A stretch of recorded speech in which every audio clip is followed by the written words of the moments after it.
صل وسلم دائما أبدا على حبيبك خير الخلق بسم اللہ الرحمن الرحیم۔ السلام علیکم ناظرین، پروگرام نور سحر کے ساتھ آپ کا میزبان نذیر احمد غازی حاضر ہے۔ ناظرین کرام، اسماء النبی الکریم صلی اللہ علیہ وآلہ وسلم میں سے ایک اسم مبارک پڑھنے کی سعادت حاصل کر رہا ہوں۔ سیدنا مصلح صلی اللہ علیہ وآلہ وسلم، ہمارے سردار اصلاح فرمانے والے، درود و سلام بھیجے اللہ آپ صلی اللہ علیہ وسلم، آپ کی آل پاک اور آپ کے صحابہ کرام پر۔ اس اسم اقدس کی تفسیر میں ہے کہ آپ صلی اللہ علیہ وسلم مخلوق کے مصلح اعظم ہیں۔ آپ نے دنیا و آخرت کی بھلائیوں کی طرف مخلوق کی رہنمائی فرمائی، ان کے ظاہر و باطن کو آراستہ فرمایا، ان عادتوں کو پاکیزگی عطا کی اور ان کے اختلافات مٹا دیے۔ آپ صلی اللہ علیہ وسلم نے انسانوں کے دلوں کو محبت آشنا کیا اور ان کے دلوں میں پائے جانے والے کینہ کو دور فرمایا۔ ناظرین کرام، آج کا ہمارا انتہائی اہمیت کا حامل ہے، بلکہ اہم ترین ہے، اور میں سمجھتا ہوں کہ دور حاضر میں جس موضوع پہ بات کرنے کی ضرورت ہے، ہمارے دینی حلقوں میں بھی اللہ ماشاءاللہ، ہماری خانقاہوں میں بھی یہ مسئلہ کبھی ڈسکس نہیں ہوا، اور جس کے نتائج ہم روز بروز ہم زوال کی طرف ہیں۔ وہ کسی نے کہا تھا کہ بجھ رہے ہیں چراغ دیر و حرم، دل جلاؤ کہ روشنی کم ہے۔ آج ہمیں ضرورت ہے اس طرف توجہ دینے کی۔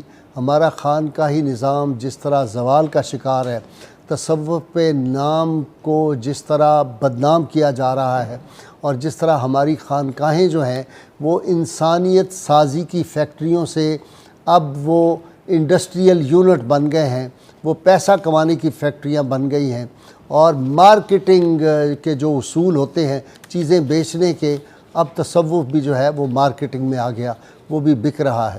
تو لہٰذا آج ہم نے جو موضوع رکھا ہے یہ بڑا نازک بھی ہے، بڑا اہمیت کا حامل بھی ہے، اور میں نے بڑا سوچ سمجھ کے آج جو ہیں اپنے تینوں گیسٹ بلائے ہیں۔ آج کا ہمارا موضوع ہے تصوف کے عصری مسائل اور تعلیمات صوفیہ۔ ناظرین کرام، جب ہم کوئی بات کرتے ہیں اور بظاہر وہ لگتا ہے کہ ہم شاید تصوف پہ تنقید کریں یا خانقاہوں پہ تنقید کریں، تو یہ ہمارا اندر کا دکھ ہے، ہم اس کا حصہ ہیں۔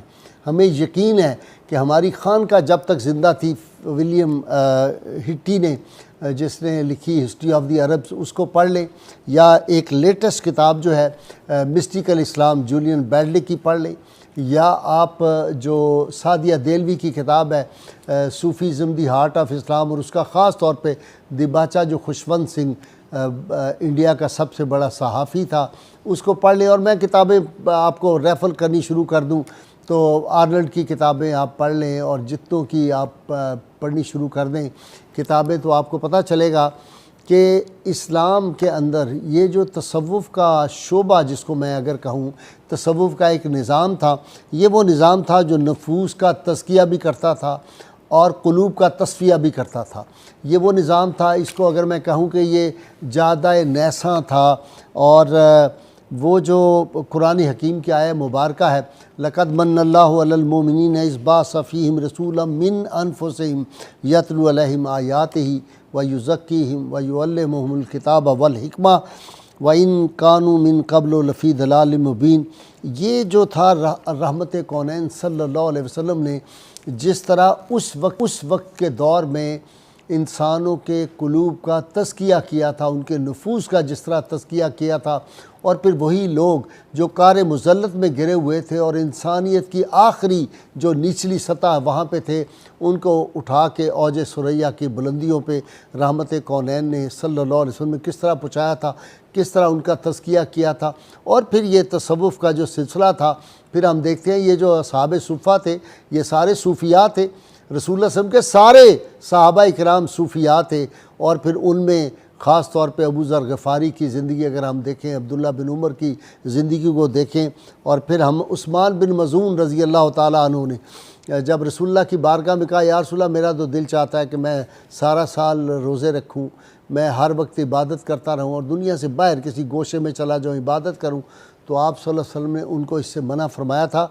یہ تصوف جو ہے یہ ایک ایسا متوازن نظام دیتا ہے کہ انسان جو ہے وہ جسم اور روح کا مرکب ہے، یعنی مادیت اور روحانیت جو ہے ان دونوں میں توازن، ایک حسین امتزاج اگر پیدا کر دیا جائے تو وہ انسان اللہ کا مطلوب انسان بنتا ہے، اور جب اس کا اندر مصفہ ہو جاتا ہے تو پھر اللہ تعالیٰ کا اس کو قرب حاصل ہوتا ہے۔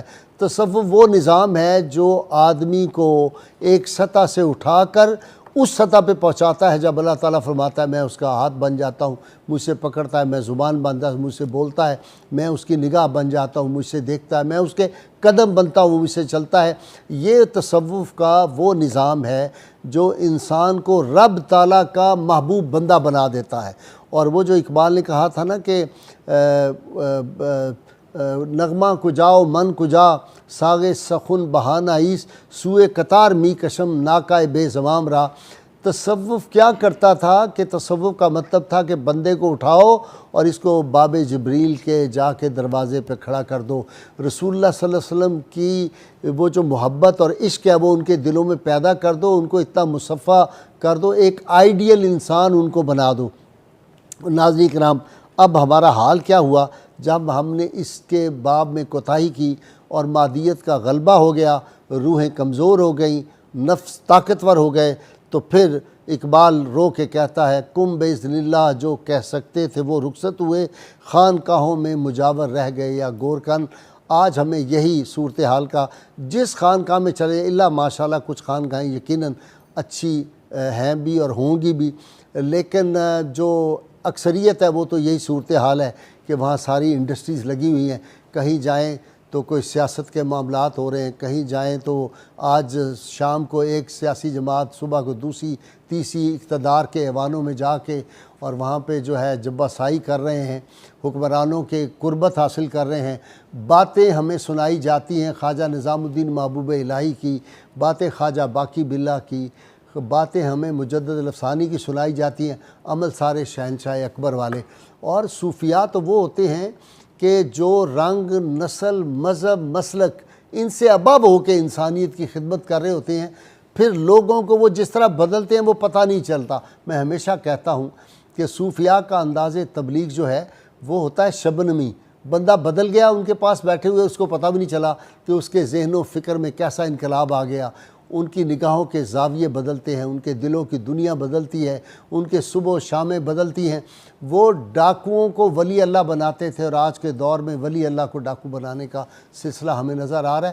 میں یہ دکھ سے باتیں کہہ رہا ہوں، تصوف کو بدنام کرنے میں اپنے خانقاہ نشینوں کا سب سے زیادہ بڑا ہاتھ ہے۔ ہم کو تو میسر نہیں مٹی کا دیا بھی، اور گھر پیر کا بجلی کے چراغوں سے ہے روشن۔ میں بڑی خانقاہوں میں گیا ہوں، وہاں پہ جس طرح کی جعلی کرامات آج کے دور میں بنائی جاتی ہے، مارکیٹنگ کی جاتی ہے، بندے تیار کیے جاتے ہیں کہ تم یہ باتیں سناؤ، اندر حضرت صاحب بیٹھ کے 10 قسم کے کھانے کھا رہے ہوتے ہیں، باہر غریب جو ہیں ان کو پانی دال جیسی جو ہے وہ، اور ان کو کہانیاں سنائی جاتی ہیں۔ تو پھر وہ لوگ جو ہم پلمبروں کو پھر ان کی جو زبانیں ہیں وہ پھر ہم کیسے روک سکتے ہیں؟ پھر وہ کہتے ہیں اللہ نے ولی تو شے ہی کوئی نہیں۔ وہ ان کو دیکھ کے بڑوں کو، میں ہمیشہ ایک فقرہ کہتا ہوں اور آج دوبارہ دہرا رہا ہوں، اخلاف کا کردار اسلاف کی عظمت پر دلیل ہوا کرتا ہے۔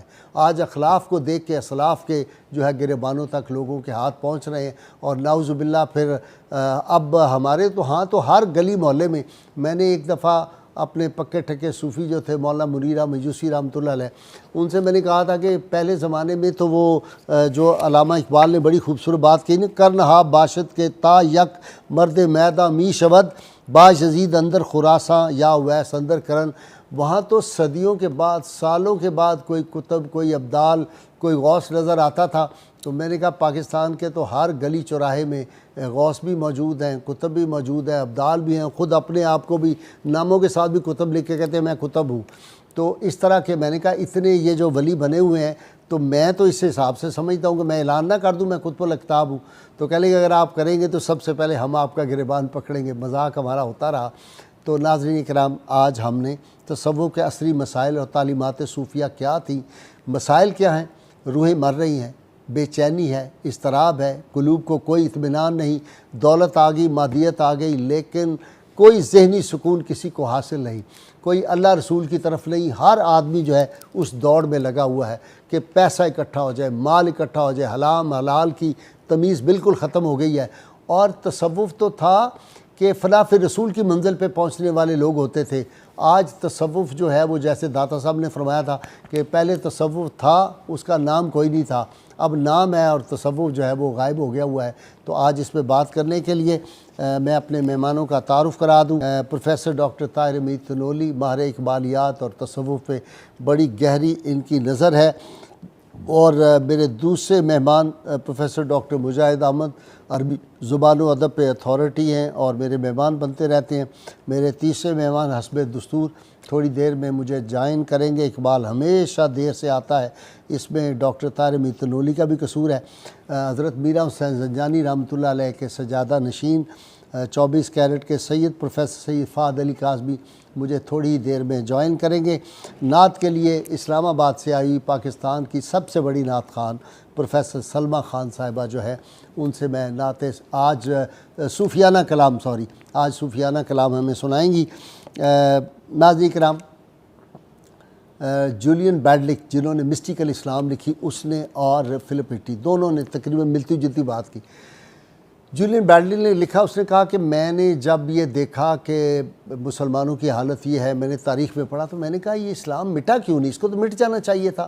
دور ملوکیت میں دیکھ کے اور پھر 6 صدی ہجری سے لے کر اور جو ہے 9ویں صدی ہجری تک جس طرح کا زوال مسلمانوں میں آیا، تو یہ مٹا کیوں نہیں؟ تو وہ کہتی ہے کہ پھر میں نے جب اس کو گہرائی سے مطالعہ کیا تو پتہ یہ چلا کہ اصل میں یہ صوفیاء تھے۔ جب کبھی اسلام پہ زوال آیا، اسلامی ملت اسلامیہ پہ زوال آیا تو صوفیاء نکل کے آ جاتے تھے اور وہ آ کے اسلام کو سہارا دے دیتے تھے۔ آج جو ہمارا زوال ہے، لیکن الحمدللہ آپ دیکھیں جا کے ویسٹ کے جو صوفیاء تھے، آپ مارٹن لنکس کا حلقہ اثر دیکھیں، آپ شوان کا دیکھیں، آپ گائی ایٹن دیکھیں، آپ ان لوگوں کو دیکھیں ویسٹ میں جو لوگ انہوں نے تیار کیے، یا ہمارے شیخ حضرت شیخ ناظم العادل الحقانی کا جو کام ویسٹ میں ہے، یورپ میں ہے، آپ جا کے دیکھیں جو لوگ چینج ہوئے ہیں وہ ایسے لگتا ہے کہ ہم جو ہے قرون اولیٰ کے لوگوں کو دیکھ رہے ہیں۔ تو یہ جو صحیح صوفیاء کام کر رہے ہیں، باقی ہمارے ہاں تو اب مقابلہ ہے نا کہ میرے پاس فلانی مرسیڈیز ہے، میرے پاس BMW ہے، میرے پاس لینڈ کروزر فلانی ہے، مجھے بتاتے ہیں کہ جی میرے پاس اتنی کروڑوں ہیں، اور جو مجھے کرامات سناتے ہیں، کبھی میں واقعہ آپ کو سنانے شروع کر دوں تو جو بڑے بڑے بزرگوں کی کرامات اس دور کی ہیں، وہ کرامات ان کی فیل ہو جاتی تو پھر وہ میرے پاس آتے تھے، فلانا ہمارا کام ہے، یہ کر دیں وہ کر دیں۔ تو میں ان کے بعض مریدوں سے مذاق کرتا، میں کہا یار پھر ہمیں پیر مانو، تمہارے پیر کا بھی کام ہم ہی کرتے ہیں۔ جی ڈاکٹر طاہر حمید تنولی، دکھا ہوا دل ہے۔ بسم اللہ الرحمن الرحیم۔ واحد صاحب کے بلا بہت شکریہ، ایک ایسے موضوع کا آج آپ نے انتخاب کیا ہے جو ہماری سوسائٹی کا بہت ہی ریلیونٹ ٹاپک ہے آج کے لحاظ سے، کیونکہ اس کا تعلق ہماری قومی زندگی سے ہے، ہماری دینی زندگی سے ہے، ہماری انفرادی زندگی سے ہے۔ واحد صاحب، جب ہم یہ بات اس پہ سوچتے ہیں کہ تصوف کے معاصر مسائل کیا ہیں، آج کے دور کے لحاظ سے تصوف کے اور خانقاہ کے کیا ایشوز ہیں، تو ہم نے یہ دیکھنا ہے کہ خانقاہ کا کردار کیا رہا ہے اور تصوف کا اسلامی سوسائٹی میں رول کیا ہے۔ واحد صاحب قبلہ، تصوف بنیادی طور پہ اسلامی معاشرے میں 3 طرح سے رول پلے کرتا ہے، 3 طرح سے رول پلے کرتا ہے، کردار ادا کرتا ہے۔ ایک اس کی سطح ہے انسانی اور آفاقی سطح، ایک اس کی سطح ہے دینی، اور ایک اس کی اطلاقی سطح اپلیکیشنل لیول۔ جب آپ اس کو سمجھ جاتے ہیں تو پھر ہمیں پتہ چلتا ہے کہ آج تصوف کہاں کھڑا ہے اور آج تصوف کے کیا مسائل ہیں، اور آج ہم نے تصوف کو اس کے جب ریوائول کی بات کرنی ہے تو کس پرسپیکٹو میں ہم نے ان چیزوں کو ریویو کرنا ہے۔ اور سب جب ہم انسانی سطح پہ دیکھتے ہیں، تصوف سب سے پہلے کیا کام کرتا ہے؟ اخلاقیات کو سنوارتا ہے، انسان بناتا ہے۔ یعنی تصوف کا نقطہ نظر یہ ہے کہ جب تک زمین صاف نہیں ہوگی اس پہ کوئی تعمیر نہیں ہو سکتی۔ سب سے پہلے اپنے زمین کو صاف کرنا ہے، اس کے بعد وہاں مسجد بنائیں، اسکول بنائیں، کوئی چیز بنائیں۔ اگر زمین ہی صاف نہیں ہے، کلیئر نہیں ہے، تو اس پہ کوئی کنسٹرکشن نہیں ہو سکتی۔ انسان بنیاد ہے۔ اخلاقیات سے تصوف کا آغاز ہوتا ہے، جیسے آپ نے بھی ارشاد فرمایا کہ تصوف جو ہے جب انسان کو ایڈریس کرتا ہے تو انسان کی تکریم کو پیش نظر رکھتے ہوئے دیکھیں صوفیاء نے انسان سازی کی ہے، اخلاقیات بنائی ہے انسانیت کی، اور اخلاقیات کے ذریعے سے اتنے بڑے بڑے لوگ تیار کیے ہیں جنہوں نے سوسائٹی کی برائیوں کو اپنی اخلاقی قوت سے، اپنی اخلاقیات کے نور سے ختم کیا ہے۔ اچھا، اس کے بعد جو اگلا مرحلہ غائب صاحب آتا ہے وہ آتا ہے دینی سطح، جہاں پہ جب ایک بہترین اخلاقیات کا حامل انسان بن جاتا ہے تو پھر بہترین مسلمان بننے کا مرحلہ آتا ہے۔ یعنی اگلا مرحلہ یہ ہے کہ ایک بہترین مسلمان بنایا جائے جو دینی اقدار پہ کاربند ہو، قرآن و سنت پہ عمل پیرا ہو اور دین کے ساتھ کمیٹیڈ ہو، دینی اقدار کے ساتھ کمیٹیڈ ہو۔ اچھا، اس کے بعد اگلا جو تیسرا فیز ہے جو صرف تصوف کے ساتھ ایکسکلوزیو ہے اور وہ کوئی دوسرا نہیں کر سکتا، وہ جو کچھ آپ نے دین میں پڑھا اور سیکھا ہے اب اس کو اپلائی کرنے کا ٹائم آ گیا ہے۔ مردان کامل تیار کرنا، ہاتھ ہے اللہ کا، بندہ خدا کا ہاتھ، غالب و کار آفری، کار کشا و کار ساز، یہ کام تصوف کرتا ہے۔ تصوف وہ کھٹالی ہے جس میں جب عام انسان جا کے پڑھتا ہے تو جب نکلتا ہے تو وہ سونا بنا ہوا ہوتا ہے، وہ اکسیر بنا ہوا، وہ مرد کامل بنا ہوا ہوتا ہے۔ یعنی تصوف خبر کو نظر بنانے کا نام ہے، ٹھیک، تصوف علم کو مشاہدہ بنانے کا نام ہے۔ دیکھیں، اس لیے علامہ اقبال نے لکھا ہے کہ یہ صوفیاء ہیں۔ تصوف کو اگر ہم دیکھتے ہیں، سائنس سے بہت پہلے تصوف نے تجربے کی اہمیت کو سمجھا ہے، اور تصوف بلیوی تجربے پہ کرتا ہے۔ دیکھیں، المنقذ من الضلال میں امام غزالی نے لکھا کہ صوفیاء وہ لوگ ہیں کہ پوری دنیا کے اہل علم و حکمت اکٹھے ہو جائیں تو وہ صوفیاء کی اخلاقیات میں اور صوفیاء کے پروٹوکولز میں، ان کی جو ویلیوز ہے اس میں ایک نقطے کا اضافہ نہیں کر سکتے، اتنا کامل ہے۔ وجہ کیا ہے؟ فرماتے ہیں وجہ یہ اہل ذوق ہیں، یہ چکھ کے مانتے ہیں، ذوق چکھنے کو کہتے ہیں، یہ دیکھ کے مانتے ہیں، یہ دیکھ کے اور چکھ کے بات کرتے ہیں، یہ ایسی ہوا میں تیر نہیں چلاتے۔ صوفیاء غازی صاحب سب سے بڑے سائنٹسٹ ہوتے ہیں کیونکہ یہ تجربے والے لوگ ہوتے ہیں، یہ تجربے سے گزر کے پھر بیان کرتے ہیں۔ بلکہ صوفیاء تو یہاں تک کہتے ہیں اگر آپ کو 100 ڈگری کا تجربہ ہے تو 90 ڈگری تک بیان کریں۔ بلکہ میں تو یہ بھی جانتا ہوں کہ بڑے بڑے سائنٹسٹ، ایک پاکستان کے بہت بڑے سائنٹسٹ ہیں، میں ہمدرد نام نہیں لیتا، تو انہیں ہم نے کہا کہ بھائی یہ ایسے وظائف یا صوفیاء کے پاس ایسا عمل تھا کہ وہ لوہے کو سونا بنا دیتے تھے یا اس کو تانبے کو سونا بنا دیتے۔ انہوں نے کہا میں مانتا ہی نہیں، دھات اپنے آپ کو بدل نہیں سکتی۔ ہم ایک صوفی کو پکڑ کے لے گئے، آپ بھی جانتے ہیں، انہوں نے جا کے بدل کے دکھا دیا، انہوں نے کہا سائنس یہاں آپ کرے۔ دیکھیں، اس لیے علامہ نے کہا نا معجزہ اہل فکر فلسفہ پیچ پیچ، معجزہ اہل ذکر موسیٰ و فرعون و طور۔ اہل علم کیا کرتے ہیں؟ صرف فلسفے بتاتے ہیں۔ صوفی فلسفے کی بات نہیں، زندگی کی بات کرتا ہے۔ صوفی کے یہاں موسیٰ اور فرعون کا مارکا ہے، صوفی کے یہاں طور کا مشاہدہ ہے، صوفی کے یہاں صرف زبانی باتیں نہیں ہیں، صوفی لفظوں سے نہیں کھیلتا، صوفیاء لفظوں کے پیچھے چھپی حقیقت کو مشاہدہ کر کے آپ کو بتا دیتا ہے۔ اب آپ بات کر رہے ہیں معاصر مسائل کی، سوال یہ ہے کہ ہماری آج کی خانقاہ اخلاقیات کا سرچشمہ ہے، یہ مسئلہ ہے کہ ہماری آج کی خانقاہ مردان کامل بنانے والی کٹھالی ہے، وہ تجربہ گاہ ہے، وہ لیب ہے جہاں سے مردان حق نکلیں جو سوسائٹی میں مؤثر ہوں۔ اور تیسری بات غازی صاحب جو ہے، جو سب سے بڑا کوسچن ہے وہ یہ ہے، دیکھیں جو جینوئن خانقاہ ہے وہ کبھی اجتماعی زندگی سے الگ نہیں رہی۔ کیا آج کی خانقاہ اپنی بصیرت اور اپنی تاثیر، میں 2 الفاظ پھر ریپیٹ کر رہا ہوں، اپنی بصیرت اور اپنی تاثیر کے ذریعے سے اجتماعی مسائل کا حصہ ہے؟ عباسی خلیفہ آ کے بیٹھا ہے اور حضور غوث ثقلین اپنی ساری گفتگو چھوڑ کے عباسی خلیفہ کو مخاطب فرما کے اس کے سارے عیب گنوانے شروع کیے، تو یہ اصلاح کرو، یہ اصلاح کرو، یہ اصلاح کرو، یہ اصلاح کرو۔ یہ صوفی تھے، یہ خانقاہ تھی۔ خانقاہ کبھی اجتماعی سوسائٹی کے مسائل سے، چاہے وہ اخلاقی مسائل تھے، نہیں، اب بھی ہمارے خانقاہ نشین ماشاءاللہ جو حکمران آئے ایک ہی تقریر رٹی ہوتی ہے، کہتے ہیں آپ صلاح الدین ایوبی ہیں، آپ محمد بن قاسم ہیں، آپ جو ہے سلطان محمود شاید غزنوی اس لیے ہیں، انہیں پھر اصلاح کی گنجائش ہی نظر اور نہیں آتی۔ وہی جو تقریر ہے وہ اگلے حکمران کے، ایسا بھی ہوا کہ ایک شام پہلے کسی اور کے ساتھ تھے، اگلی شام جب اقتدار بدلا تو اگلے کے لیے بھی وہی تقریر ساری ہے۔ تو غازی صاحب آج سوچنا یہ ہے کہ خانقاہ کیسے مؤثر ہو؟ یہ مؤثر نہیں ہو سکتی جب تک خانقاہ میں بصیرت کی روشنی اور تاثیر کی طاقت نہیں آتی۔ بے معجزہ دنیا میں ابھرتی نہیں قومیں، عصا نہ ہو کلیمی تو ہے کار بے بنیاد۔ دیکھیں، خانقاہ تب مؤثر تھی جب اس کے پاس بصیرت کا ید بیضا تھا اور تاثیر کا عصائے کلیمی تھا۔ آج نہ خانقاہ کے پاس الا ماشاءاللہ ید بیضا کی بھی کمی ہے اور عصائے کلیمی کی بھی کمی ہے۔ جی ڈاکٹر مجاہد، قافلہ حجاز میں ایک حسین بھی نہیں، گرچہ ہے تابدار ابھی گیسوئے دجلہ و فرات۔ جی بسم اللہ الرحمن الرحیم۔ اس سے قبل ایک پروگرام ہوا تھا تصوف کل اور آج، اس میں نے ایک جائزہ پیش کیا تھا مختلف کتابوں سے اور دور حاضر کے حالات کو سامنے رکھتے ہوئے.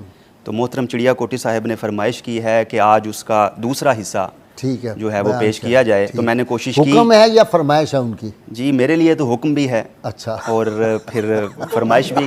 جی حکم بھی ہے، فرمائش بھی ہے. اچھا، تو کوشش کرتا ہوں کہ اس کی تعمیل کی جائے اور فرمائش کو پورا کیا جائے. جی تو جی اس سے پہلے یہ وضاحت بھی ضروری ہے، جس طرح آپ بھی فرما رہے تھے کہ استثنائی صورتیں تو بہرحال موجود ہیں اور اچھے لوگ بھی موجود ہیں. اور امام جلال الدین اسیوطی رحمۃ اللہ علیہ نے ایک کتاب لکھی ہے الخبر الدال. جسٹس پیر محمد کرم شاہ، جی پیر سردار عالم کریپر شیف والے، پیر علاؤدین صدیقی ناریاں والے، یہ ہمارے دور کے جو لوگ ہیں انہوں نے ایک مثالیں قائم کی ہیں. یہ جو سدرا والے کیا نام ہے ان کا، پیر انور شاہ گیلانی، آپ کے جو پیر خانہ ہے حضرت عبدالرحمن چھوری رحمۃ اللہ علیہ کا، وہ مطلب اس طرح کے لوگ ہم گن سکتے ہیں اب بھی جو ہم نے دیکھے. اچھا ٹریجڈی کیا ہے کہ ہم نے یہ جو لوگ دیکھے تھے نا، جن کے ساتھ نیاز بندی، جن کے پاس ہم بیٹھے تھے، وہ لوگ دنیا چلے گئے.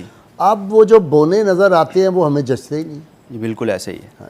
تو میں جہاں آج کا صوفی لفظ ذکر کروں گا، اس سے مراد خام صوفیہ یا جو صوفیانہ لباس میں رہزن ہیں وہ مراد ہوں گے. تو کل کا صوفی من کی آرائش چاہتا تھا، آج کا صوفی تن کی آسائش چاہتا ہے. واہ. کل کا صوفی یکجائی تھا، آج کا صوفی ہرجائی ہے. واہ. کل کا صوفی فاقہ کش تھا، آج کا صوفی میں کش ہے. واہ. کل کا صوفی معیار کا طالب تھا، آج کا صوفی مقدار کا طالب ہے. واہ. کل کا صوفی برکت پسند تھا، آج کا صوفی کثرت پسند ہے. کل کا صوفی درویش تھا، معلق موتی، آج کا صوفی درویش ہے در بدر. کل کا صوفی خلیفہ مجاز تھا، اجازت شدہ، آج کا صوفی خلیفہ مجاز ہے. کل کا صوفی، اس کا ترجمہ بتا دیں مجاز کا، کیونکہ سارے کہتے ہیں خلیفہ مجاز فلانی شریف. جی حقیقت کی ضد، نقلی جعلی، نقلی جعلی، کل کا سارے خلیفہ مجاز. اور اصل لکھا بھی یہی ہوتا ہے، خلیفہ مجاز بریلی شریف، خلیفہ مجاز فلان شریف، لکھا بھی یہی ہوتا ہے اور کہتے بھی یہی ہیں، کہتے بھی یہی، اسی سے اندازہ ہو جاتا ہے حقیقت کا. کل کا صوفی خلیفہ مجاز تھا. ایک بہت بڑی تحریک ہے، اب بھی ہے، وہ جماعت اب سیاسی بن گئی ہے. تو ان کا جو سیکرٹری جنرل تھا وہ اپنے قائد کے لیے کہہ رہا تھا کہ وہ علماء سو ہیں، آپ کو پتہ نہیں علماء سو کیا ہوتے ہیں. جی ایسے ہی ہے. اور اسی طرح یہ لفظ جو ہے مرید ہے، ارادت مند، ارادہ کرنے والا، تو عام طور پر اس کو کہتے ہیں مرید. اس کا مطلب ہے سرکش اور شیطان. کل کا صوفی خلیفہ مجاز تھا، آج کا صوفی خلیفہ مجاز ہے. کل کا صوفی مسلم گر تھا، آج کا صوفی کافر گر ہے. کل کا صوفی طالب مولا تھا، آج کا صوفی طالب دنیا ہے. کل کا صوفی عاجزی سے عزت پاتا تھا، آج کا صوفی تکبر میں عزت تلاش کرتا ہے. کل کا صوفی اگر جبہ و دستار پہنتا تھا تو محض خدا کے لیے، آج کا صوفی جبہ و دستار پہنتا ہے تو محض ریا کے لیے. کل کا صوفی در مصطفیٰ تک پہنچاتا تھا، آج کا صوفی اپنی ذات کا طواف کراتا ہے. کل کا صوفی خدا پرستی سکھاتا تھا، آج کا صوفی شخصیت پرستی کے جال میں پھنساتا ہے. کل کا صوفی بندہ خدا تھا، آج کا صوفی بندہ ہوا ہے. کل کا صوفی نور سحر میں عروج پاتا تھا، آج کا صوفی زوال کے وقت اٹھ کر عروج چاہتا ہے. ہوئے ہوئے ہوئے ہوئے، واہ واہ واہ. کل کا صوفی اپنی کٹیا ویران اور خانقاہ آباد رکھتا تھا، آج کا صوفی اپنا محل آباد اور خانقاہ ویران رکھتا ہے. کل کا صوفی سب کو کھلاتا تھا، آج کا صوفی سب سے کھاتا ہے. کل کا صوفی اخفاء کا قائل تھا، آج کا صوفی اشتہار کا قائل ہے. کل کا صوفی ملت اسلامیہ کے لیے، کل کا صوفی چھپتا تھا، آج کا صوفی چھپتا ہے. جی ایسے ہی ہے، جی زبردست. کل کا صوفی ملت اسلامیہ کے لیے باعث ناز تھا، آج کا صوفی ملت اسلامیہ کے لیے وجہ آر ہے. کل کا صوفی کمال ہی کمال تھا، آج کا صوفی زوال ہی زوال ہے. کل کا صوفی خالق کے جمال پر نظر رکھتا تھا، آج کا صوفی مخلوق کے مال پر نظر رکھتا ہے. کل کا صوفی اپنی ملکیت سے، مخلوق کے جمال پہ بھی رکھتا ہے. جی ایسے ہی ہے، عارضی اور فانی جمال پر. جی ایسے ہی. کل کا صوفی اپنی ملکیت سے دستبرداری کا اظہار کرتا تھا، آج کا صوفی دوسرے کی ملکیت پر بھی قبضہ کرتا ہے۔ کل کا صوفی خود کو کم تر سمجھتا تھا، آج کا صوفی خود کو برتر سمجھتا ہے۔ کل کا صوفی کریم کا طالب تھا، آج کا صوفی کرامت کا طالب ہے۔ اور کل کا صوفی مراد تھا، آج کا صوفی مرید ہے۔ کل کا صوفی مستی کردار تھا، آج کا صوفی مستی گفتار ہے۔ کل کا صوفی قلب سلیم رکھتا تھا، آج کا صوفی قلب سکیم رکھتا ہے۔ کل کا صوفی دوسروں کی آسائش کے لیے بنیادی ضروریات نثار کرتا تھا، آج کا صوفی اپنی آسائش کے لیے دوسروں کی ضروریات کا سامان بھی چھین لیتا ہے۔ کل کا صوفی اہل اقتدار کی اصلاح چاہتا تھا، آج کا صوفی اہل اقتدار سے ذاتی فوائد کا حصول چاہتا ہے۔ کل کا صوفی کمال ہی کمال تھا، آج کا صوفی زوال ہی زوال ہے۔ جی اپنا سید فہد علی کاظمی، آپ اتنے بڑے پیر، اتنی بڑی خانقاہ کے سجادہ نشین، آج آپ ڈاک میں کھڑے ہیں اور سارا جو ہے وہ اس حملوں کا سب کا جواب آپ کے ذمے ہے اور آپ دیں گے۔ اور پھر کشف المحجوب پہ میں سمجھتا ہوں اس وقت پاکستان میں اللہ کے فضل سے آپ اتھارٹی ہیں، لیکن وہ جو اقبال کہتا تھا، نہ پوچھ ان خرقہ پوشوں کی ارادت ہو تو دیکھ ان کو ید بیضا لیے بیٹھے ہیں اپنی آستینوں میں، تو اب تو یہ خنجر آستینوں میں آ گیا، ید بیضا کدھر گیا؟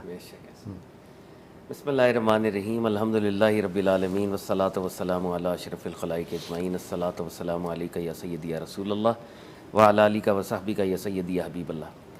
قبلہ غازی صاحب، بہت ہی کرٹیکل ٹاپک، اور آغاز میں یہ ضرور اس بات کا اعتراف کروں کہ آج جہاں پر تصوف کھڑا ہے وہ واقعی معیار سے کوسوں دور ہے، اور ہم سب جو تصوف سے یا خانقاہوں سے منسلک ہیں، ہم سب اس جرم میں برابر کے شریک ہیں۔ بے شک۔ تو میں تو یہ جو کٹہرے میں آپ نے کھڑا کیا ہے تو میں تو اعتراف کر رہا ہوں بالکل، اس جرم کے اندر ہم سب شامل ہیں، میں خود ہم سب شامل ہیں اس کے اندر۔ میں اب خانقاہوں میں نہیں جاتا اسی وجہ سے کہ وہاں جا کے ہم جب ان کے بڑوں کی باتیں کرتے ہیں، ان کی دکانیں چلتی ہیں اور یہ اب دکاندار ہیں، وہ بڑوں کی باتیں سبحان اللہ، یہ اس بات کے ذمہ دار ہیں کہ آج پلمبر اٹھ کے کہتے ہیں ولی اللہ تے شے ہی کوئی نہیں، بابے تے شے ہی کوئی نہیں، صحابہ تے شے ہی کوئی نہیں، نعوذ باللہ من ذالک، اس طرح کی بکواس، اور پھر انبیاء تک اور کہاں تک۔ دیکھیں نا کل اس نے بکواس کی ہے کہ جی امام حسین نے وہ سر جو تھا نیزے پہ، اس نے تو قرآن پڑھا ہی نہیں، سب کہانیاں ہیں، جھوٹ ہے، فلانا ہے، مکر ہے، فریب ہے۔ یہ اس کی بنیادی وجہ یہ ہم لوگ ہیں۔ بے شک ایسے ہی ہے۔ تو قبلہ غازی صاحب، میں دو لیولز پہ کانورزیشن کروں گا۔ ارشاد۔ ایک تو کوئکلی جو اعتراضات آج کل کے سینیٹری ورکرز اٹھا رہے ہیں، دفاع کرنا بھی ہم پر فرض ہے، لازمی، تو میں کچھ چیزیں وہاں سے، اور پھر دوسری بات جو آج کل ہو رہا ہے اس کی کرٹیک بھی، دونوں لیولز کے اوپر۔ اور آغاز میں یہ کہہ دوں کہ میری ذاتی انسپریشن حضور داتا صاحب رضی اللہ تعالیٰ عنہ، سبحان اللہ، شیخ جنید کا جو جنیدی تصوف ہے، جو تصوف کا سکول ہے، وہ ذاتی میری انسپریشن ہے۔ اور اس علاقے میں ہم خواجہ صاحب معین الدین چشتی اجمیری کی وہ جو لائن ہے اس کو فالو کرنے والے ہیں، تو یہ ہستیاں میری انسپریشن ہے۔ آغاز میں کہوں قبلہ غازی صاحب، ایک اعتراض اٹھایا گیا آؤٹ آف دا کانٹیکسٹ، کتابوں سے کلمات کو اٹھایا گیا اور کہا گیا کہ یہ لکھا ہوا ہے اور یہ تو شریعت سے ٹکرا رہا ہے۔ یہ اعتراض ہمارے سامنے رکھے گئے۔ اصولی بات سمجھ لی جائے یہاں پہ، جب بھی کوئی روایت پیش کی جاتی ہے اس کو درایتاً عقلی پیمانوں پر بھی پرکھا جاتا ہے، اور پھر عملی تواتر دیکھا جاتا ہے کہ جس طبقے سے منسلک یہ روایت ہے، کیا اس طبقے کی یہ پریکٹس ہے بھی یا نہیں، اور انہوں نے اس کو فالو کیا ہے، اس کو فالو کیا ہے یا نہیں کیا۔ تو اب جو روایت یہاں پہ انہوں نے خواجہ صاحب کے ساتھ منسوب کی رضی اللہ تعالیٰ عنہ، میں پہلا سوال آپ کے سامنے رکھ رہا ہوں، خواجہ صاحب کو گئے ہوئے کم و بیش 900 سال ہو گئے ہیں، 900 سال میں کون سا چشتی ہے جس نے خواجہ صاحب کا نعوذ باللہ کلمہ پڑھا، سرکار دو عالم علیہ الصلوۃ والسلام کا کلمہ نہیں پڑھا؟ واہ واہ واہ واہ، خواجہ صاحب نے خود 90 لاکھ لوگوں کو مسلمان کیا ہے، ان کی نسلیں آج یہاں پر ہندو پاک کے اندر، یہ جو یہاں پر 20-25 کروڑ مسلمان ہے، پڑوسی ملک میں 20-25 کروڑ مسلمان ہے، بنگلہ دیش میں 25 کروڑ مسلمان ہے، یہ 75 کروڑ مسلمانوں میں غالب اکثریت خواجہ خواجگان کے کیے ہوئے مسلمانوں کی اولادوں کی ہے۔ نہیں سارے جی بلا تفریق، سید چھوڑ دیں آپ تو چلو نسلی سید ہیں، اصلی سید ہیں، باقی تو سارے جو سید بھی جو 47 کے بعد والے ان کی بڑوں کو بھی انہوں نے مسلمان کیا تھا۔ تو عملی تواتر یہ بتا رہا ہے، عملی تواتر پریکٹس، کہ روایت الحاقی ہے، اور الحاقی روایت کو امام ابو حنیفہ نے فرمایا، امام جعفر صادق نے فرمایا ایسی روایتیں جو قرآن و حدیث سے ٹکرائیں دیوار پہ مار دو. لا رہے تو ہم تو ایسی روایتوں کو مانتے ہی نہیں. نمبر 2 حدیث نہیں الحاقی بنی. بے شک میں اسی طرف آ رہا تھا. اچھا بسم اللہ. احادیث کی کتب کے اندر کیا ضعیف روایات موجود نہیں ہیں؟ کیا ایسی روایات جن کی بظاہر چین آف ٹرانسمیشن ٹھیک ہو لیکن درائتن ایٹ ٹائمز ہم انہیں قبول نہیں کرتے، عقلی طور پہ قبول نہیں کرتے؟ عملی تواتر کے درجے پر وہ احادیث ایٹ ٹائمز قابل عمل نہیں ہے، ہم عمل نہیں کر رہے. لکھی ہوئی ہیں کتابوں میں، بالکل ٹھیک. کتابوں میں کمزور باتیں لکھی ہوئی ہیں، ہمارے دشمنوں نے وہی کمزور باتیں اٹھائی ہیں. بالکل ایسا ہی. تو کیا ہم نعوذ باللہ سارے ذخیرہ حدیث کو چیلنج کر دیں؟ ایسا تو نہیں ہوتا. بہت اچھا. تو بھائی ایک الحاقی روایت ہے، کیا تصوف کا پورا وہ جو پروجیکٹ ہے، وہ جو ایکیڈیمک ورک ہے، وہ سارا ایک جملے کے اوپر ہے؟ کیا کشف المحجوب ایک جملے پہ کھڑی تھی؟ رسالہ کشیریہ ایک جملے پہ کھڑا تھا؟ قوت القلوب ایک جملے پہ کھڑا تھا؟ تو پہلے تو اس بات کو سمجھے. دوسری بات، یہ تو چلیں احادیث کی ہم نے بات کی، تصوف کی بات کی. ہمارا ایمان ہے، ہمارا ایمان ہے کہ قرآن سے پہلے انجیل بھی اللہ کی کتاب ہے، بے شک. تورات بھی اللہ، ہمارے ایمان کا حصہ ہے. کافر ہو جائے نہ مانے، کافر ہو جائے نہ مانے. تو کیا ان کتابوں میں تحریف نہیں ہوئی؟ واہ کیا بات. ان ایبروگیٹڈ کتابوں پر بھی ایمان ہے، جو نہ رکھے وہ مسلمان نہیں ہے. تو کیا تصوف ایبروگیٹڈ پہ نہیں، وہ جو اصلی حالت میں تھی ہمارا وہی ایمان ہے، لیکن وہ بھی بدل گیا. میں اس سینس میں نہیں کہہ رہا کہ ایبروگیشن کو ہم مان رہے ہیں، ہم اس بات کو مان رہے ہیں کہ اللہ کی وہ کتاب تھی اور تحریف ہوئی. اس وقت قرآن ایپلیکیبل، آف کورس وی نو دس، یہ تو سامنے کی بات ہے. لیکن یہ ہمارے ایمان کا ایسا رذرت ہے، اگر اللہ کی کتابوں میں تحریفات ہو سکتی ہیں تو انسانوں میں تو ہو ہی سکتی ہیں. بہت اچھے. تو کیا اس کی وجہ سے ہم زیرو کر دیں؟ کمپیریٹیو ریلیجن پڑھنا چھوڑ دیں؟ کمپیریٹیو ریلیجن کے ایکسپرٹس پیدا نہ کریں؟ اسلام کا جو مجادلہ مناظرہ ہوگا تو کمپیریٹیو ریلیجن آپ کو بائبل بھی دیکھنی پڑے گی، تو رات اولڈ ٹیسٹمنٹ آپ کو دیکھنا پڑے گا. تو یہ پہلی بات، تو اس بات کو انڈرسٹینڈ کریں کہ تصوف کی کتابوں میں اگر کوئی الحاقی روایت ہے، اولیاء اللہ سے بری اس سے ماں ہے. بہت اچھا. اولیاء اللہ کا وہ عقیدہ ہی نہیں ہے، سبحان اللہ. اولیاء اللہ نے وہ کہا ہی نہیں ہے. ٹھیک. اور اولیاء اللہ کی جو عملی پریکٹس کہہ سکتے ہی نہیں سکتے، اور انہوں نے نہیں کہا، انہوں نے کہا ہی نہیں. اور آج تک عملی پریکٹسز، عملی تواتر، وہ اس پر دلالت کرتا ہے. بہت اچھا. دوسری بات، بھائی آپ کو کرامات کے اوپر بڑا مسئلہ ہے. آپ تصوف کی کوئی کتاب اٹھائیں، آپ شیخ عبد القادر جیلانی رضی اللہ تعالیٰ عنہ کی کتابیں اٹھائیں، کیا ایمفسس کرامات کے اوپر ہے یا اخلاقیات کے اوپر ہے، یا کیریکٹر بلڈنگ کے اوپر ہے، یا تزکیے کے اوپر ہے، یا تصفیے کے اوپر؟ سبحان اللہ. آپ دیکھیں تو صحیح. سبحان اللہ. سبحان. ہماری ریسرچ کے اندر کانٹینٹ انالیسز کرتے ہیں، کانٹینٹ کا انالیسز. کیا کسی شخص نے کبھی کشف المحجوب کا کانٹینٹ انالیسز کیا کہ کرامات کی باتیں کتنی ہیں اور تزکیے کی، اخلاقیات کی، عمل کی، ادب کی کتنی باتیں ہیں؟ واہ واہ واہ. شاہ جی زندہ باد. شیخ حجویر نے مشاہدے کے اوپر اپنی کتاب کو کلمینیٹ ایک درجے پہ کرایا، اور پھر ادب کے اوپر 15-20 آگے سیکشنز قائم کر دیے کہ ہر شخص مشاہدے کے درجے پہ جا نہیں سکے گا، ادب تو سیکھ لے. ایک ٹریولر ہوگا تو کیا ادب ہے، ریزیڈنٹ ہوگا تو کیا ادب ہے، چھوٹا بڑے کا ادب کیا کرے گا، بڑا چھوٹے کا ادب کیا کرے گا، شادی کرنی ہے اس کے آداب کیا ہے، سنگل رہنا ہے اس کے آداب کیا ہے، کیوں شادی کرے، نکاح کرے، آداب، خاموش رہنے کے آداب کیا ہے، بولنے کے آداب کیا ہے. تو یہ کتابیں تو کیریکٹر بلڈنگ کی کتابیں ہیں. کیریکٹر بلڈنگ کے کانٹینٹ کو آپ پڑھتے نہیں ہیں. اچھا اب ایک اور بات ہے، ہمارے صوفیہ کرام جس جگہ کے اوپر بھی کوئی باطنی بات آتی ہے تو یہ کہتے ہیں حلول نہیں ہے، نزول نہیں ہے، وصول نہیں ہے. منقذ من الضلال میں امام غزالی نے بھی لکھا یہ بات کہ فزیکلی کبھی بھی حادث کا قدیم کے ساتھ ملاپ نہیں ہو سکتا. اور اس درجے پر شیخ اکبر، انسان جتنا عروج کر لے اور اللہ جتنا نزول کر لے وہ کبھی اس کے ساتھ نہیں مل سکتا. اب شیخ بایزید بستامی کی شتیہات کو، یہ شتیہات بائی دا وے یہ صحابہ کے احوال میں بھی تھیں. میں صحابہ کی ایگزامپلز حضرت حارثہ کی پیش کر سکتا ہوں. صوفی جو بات کر رہے ہیں پیچھے کسی نہ کسی صحابی کا طرز عمل پیش کر دیتے ہیں. یہ اگر کشف المحجوب کوئی پڑھے, رسالہ کشیریہ کوئی پڑھے, انسپریشن سلف کے ساتھ ہی ہے, صالحین سلف صالحین کے ساتھ ہی ہے. تو اگر کوئی شتیہات یا آؤٹ پورنگ کے لیول پر کوئی واقعہ بیان ہوا ہے, ساتھ ہی ڈسکلیمر داتا صاحب بھی دے رہے ہیں کہ خدار بندے کے ساتھ کوئی حلول نعوذ باللہ ہو ہی نہیں سکتا, امپاسبل ہی نہیں ہے, پاسبل ہی نہیں ہے. ان الحق کی بات کی ہے, ساتھ ہی کہا ہے, ڈسکلیمر دیا ہے کہ حلول ہو ہی نہیں سکتا, وہ کوئی اور معاملہ ہے, بندہ ہی رہے گا, بندہ ہی رہے گا, رب ہی رہے گا, رب ہی رہے گا. اور ایک اور آخری بات جو اس تناظر میں کروں گا اور پھر موجودہ حالات پہ بھی ہم آئیں گے.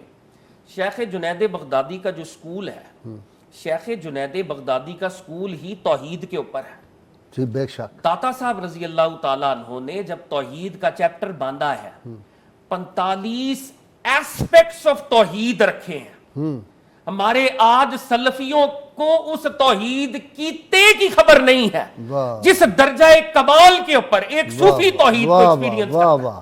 وہ ایکسپیرینس کرتا ہے, وہ ایکسپیرینس یہ کرتا صرف سنتا ہے کہ اللہ کے نبی صلی اللہ علیہ وسلم نے فرمایا اللہ کی عبادت ایسے کرو گویا تم اس کو دیکھ رہے ہو. شیخ جنید بغدادی کہتے ہیں توحید کی معراج یہ ہے اس دنیا میں رہتے ہوئے خدا کے علاوہ کسی اور کی طرف توجہ نہ ہو تمہاری, ایسے جیو, توحید تمہارے انٹرنل فائبرز کا پارٹ بن جائے. آپ ہمیں توحید کے تانے دیتے ہیں, ہمیں بدعتی بد مذہب کہتے ہیں. توحید کے جھنڈے اور پرچم کو تو اصل میں اولیاء اللہ نے اٹھایا ہے. ان سے بڑا موحد کون ہو سکتا ہے؟ ان سے بڑا مواحد ہے ہی نہیں, ہو ہی نہیں سکتا. آپ نے وحدت الوجود کو نہیں سمجھا. شیخ اکبر نے وحدت الوجود کی ٹرم کبھی بیان ہی نہیں کی, توحید بیان کی. توحید بیان, یہ لفظ ہی وہاں پہ نہیں ایگزسٹ کرتا. پوری فتوحات مکیہ اٹھا لیں, خصوص الحکم اٹھا لیں. واہ جی واہ, کمال ہے جی, کمال ہے. وحدت الوجود کی ٹرم ہی بات کی ٹرم ہے, توحید, وننس, یونیفیکیشن. تو یہ وہ اعتراضات ہیں. اگر ہمارے سینیٹری ورکرز, ہمارے پلمبرز, ہمارے ڈاکٹرز, ہمارے سو کالڈ انجینئرز آ جائیں ہمارے ساتھ, اگر سیکھنا ہو تو ہم بھی اپنی خطابت کو کم کریں گے, آپ بھی کم کریں, مکالمہ کریں, بات ہوگی, آپ کو پتہ چلے گا کہ یہ ایک پورا اوشن آف نالج ہے. اور اس بات کو اوشن آف نور, اوشن آف نور, اور اس بات کو انڈرسٹینڈ کریں. اور یہ بھی بڑی اہم بات ہے. پروفٹ صلی اللہ علیہ وآلہ وسلم کے دور میں داتا صاحب نے ڈسکشن کی, دیگر اولیاء اللہ نے ڈسکشن کی, یہ جتنے علوم و فنون تھے they were acting as a whole. فقہ, حدیث, یہ جتنے علوم ہیں, branches of knowledge, as a whole unified تھے. آقا علیہ الصلوۃ والسلام کے وصال پاک کے بعد صحابہ کے دور میں تابعین, تبع تابعین, یہ برانچ آؤٹ ہونے تھے. یہ فقہ بنا, یہ حدیث کا علم بنا, یہ علم تفسیر بنا. تو کیا اسپرچول نالج نے مدون نہیں ہونا تھا؟ کیا اس نے علیحدہ سے اس کی برانچز, اس کی کتابیں نہیں آنی تھی؟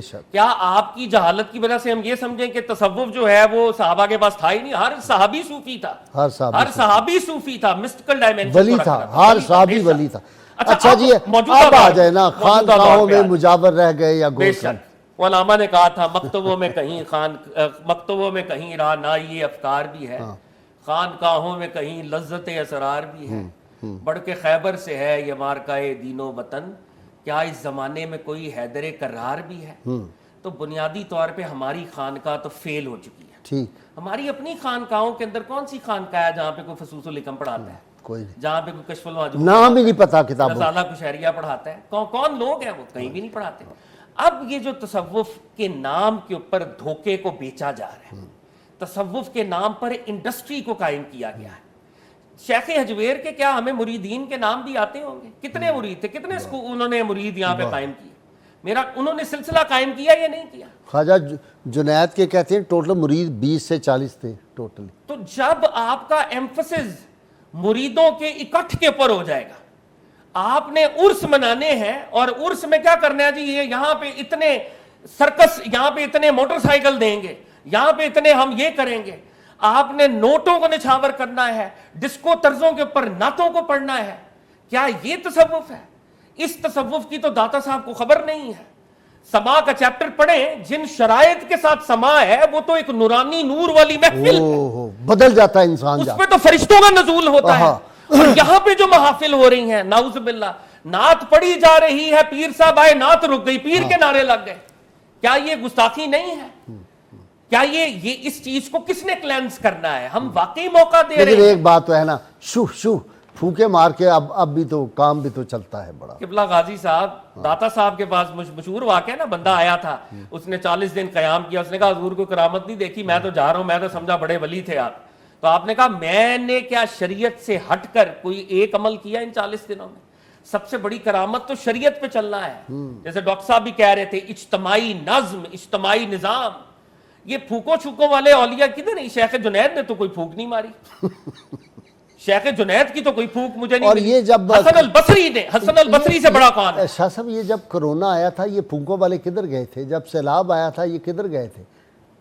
قبلہ غازی صاحب یہاں پہ تو جب دیکھیں بات یہ ہے، یہ اولیاء اللہ تو اپنے درجے کی بڑی ہستی ہیں، یقیناً اس میں کوئی شک نہیں ہے. اللہ رب العزت کا اگر عذاب آ جائے ایٹ ٹائمز تو وہ تو طوفان نوح بھی آتا ہے، پھر صرف چنیدہ بچتے ہیں. مطلب یہ کہنا کہ اللہ کی ڈیوائن سکیم میں کوئی ہیومن بینگ انٹرفیئر کر سکتا ہے، یہ تو تصوف کے بنیادی عقیدے کے خلاف ہے. بہت اچھے. یہ تو بنیادی وہ تو اس کی رضا کے ساتھ چلتے ہیں، اس کی رضا کے ساتھ چلتا ہے. امام علی مقام امام حسین علیہ السلام نے یقیناً نیزے پر قرآن کی تلاوت کی، مگر یقیناً انہوں نے صبر و رضا کی اس منزل کو بھی اختیار کیا. وہ کیا نام تھا جی حضرت جو ان کے تھے امام راضی کے پیر نجم الدین کبریٰ، انہوں نے فرمایا نہیں تھا کہ اب ہوا چل چکی ہے تقدیر کی، میری گردن بھی جائے گی، بادشاہ تمہاری گردن بھی جائے گی، سب کی گردنیں جائیں گی. وہ تو تقدیر کے معاملات دیکھ کے زکریا علیہ السلام کو درس کے اندر جب وہ معاملہ ہوا ان کو تو شہادت اختیار کرنی پڑی نا اینڈ پہ. تو یہ کہنا کہ جی پھونکوں سے میں یہ کر دوں گا، یہ کرامات کا صدور ہوتا ہے. بھائی اگر میدان احد کے شہداء جو ہیں اللہ کے محبوب صلی اللہ علیہ وسلم فرمائے صحیح حدیث ہے نا، قیامت تک سوالوں کا جواب سلام کا جواب دیتے رہیں گے. تو یہ الو کا پٹھا ہوگا کوئی یہ سوچے کہ وہ جی وہ تو مر گئے شہید ہو گئے تو وہ کیسے بات کر سکتے ہیں. اگر احد کے شہداء جو ہیں وہ سلام کرنے والے کا جواب دے سکتے ہیں حدیث کے مطابق، تو پھر اللہ کے فضل سے امام حسین کا سر انور جو ہے وہ قرآن پڑھ سکتا ہے، دیکھ سکتا ہے. امام حسین اس وقت بھی زندہ تھے، آج بھی زندہ. بے شک، زندہ باد سر، زندہ باد، اس میں کوئی شک نہیں ہے. اور قبلہ غازی صاحب جو قرآن کی آیت ہے، ان کو مردہ نہ کہو، یہ زندہ ہے. گمان بھی نہیں، گمان بھی نہ کرو، یہ زندہ ہے لیکن تمہیں ان کی زندگی کا شعور نہیں ہے. یہ اپنی بے شعوری کا اعلان کرتے ہیں جب کسی شہید کی زندگی کے اوپر بات کرتے ہیں کہ they are the ignorant of the highest order. یہ بے شعور لوگ ہیں، ان کو میڈیا کے اوپر آنا ہی نہیں چاہیے اصل بنیادی طور کے اوپر. ان کے اندر وہ وزڈم، وہ حکمت، وہ ڈیپتھ ہی نہیں ہے. قبلہ غازی صاحب اس ساری بات کو سمیٹتے ہوئے کانورزیشن کو میں کلمینیٹ کروں گا. تصوف ایک ریالٹی ہے. ہمارے اسلاف کا تصوف اور آج کے تصوف میں کانٹرڈکشن ہے. ہمیں اسلاف کی ٹریڈیشن کے اوپر واپس جانا پڑے گا، کیونکہ اسلاف کے کردار کے اوپر نہیں ہے، اس لیے پھر یہ پلمبر نما لوگ ہمارے اوپر. اور آپ کو مبارکباد کہ آپ نے اس طرح کے موضوع کے اوپر آج نہیں، یہ بڑا موضوع بڑا سینسیٹیو تھا اور میں آپ کو اپریشیٹ کرتا ہوں. اگر آج میرے پاس گولڈ میڈل ہوتے تو میں آپ تینوں کے گلے میں گولڈ میڈل ڈالتا. میں سچی بات ہے، مجھے دل سے راحت اور خوشی ہو رہی ہے. ناظرین کرام، یہ جو ہم تنقید کرتے ہیں نا، تو آپ یقین کریں کہ ہمیں جو ہے یہ دکھ ہوتا ہے. یعنی ہم اس پارٹ کا حصہ ہے. ہم تصوف پہ جتنا یقین کرتے ہیں، جتنا تصوف پہ ہم نے کام کیا ہے، یہ تینوں نے اور ہمارے اور دوستوں نے بھی یہ کام کیا ہے، تو ہم یہ چاہتے ہیں کہ یہ اپنے بڑوں کی طرف آ جائیں، یہ انڈسٹری کو چھوڑ دیں، یہ ٹکے پیسے یہ سب یہاں رہ جانے. میں دکھ ہوتا ہے جب لوگ کہتے ہیں جی صرف یو کے میں فلانے پیر صاحب کے ایسٹ 20 ارب کے، فلانے کے 18 کے، فلانے کے 14 ارب کے، اور جی یہ غریب پیر صاحب ہیں ان کے تو صرف 80 کروڑ روپے نکلے. اللہ کے واسطے یہ کن چکروں میں پڑ گئے ہو؟ اپنے بڑوں کی طرف جاؤ. وہ دلوں پہ حکومت کرتے تھے اور وہ بوریا نشین تھے، اور جو بوریے پہ بیٹھ جاتا ہے نا زمین پہ، پھر وہ گرتا نہیں ہے. گرتے وہی ہیں یہ جو تخت و تاج پہ جا کے بیٹھتے ہیں، وہی ہمیشہ گرا کرتے ہیں. ناظرین کرام، اللہ کریم کی بارگاہ میں دعا ہے اللہ تعالی ہمیں سید عالمین صلی اللہ علیہ وسلم کی غیر مشروط محبت اور لامحدود وفاداری نصیب فرمائے. ہم سب مل کے نعرہ لگائیں گے تاکہ پروفیسر سلمیٰ سے آج ہم صوفیانہ کلام جو ہے وہ سنیں گے. اپنا پروڈیوسر صاحب ٹائم ہو گیا ہے نا صوفیانہ کلام کا؟ جی ہیلو جی. پاکستان کا مطلب کیا؟ لا الہ الا اللہ محمد رسول اللہ صلی اللہ علیہ وسلم. جی پروفیسر. اول حمد ثنا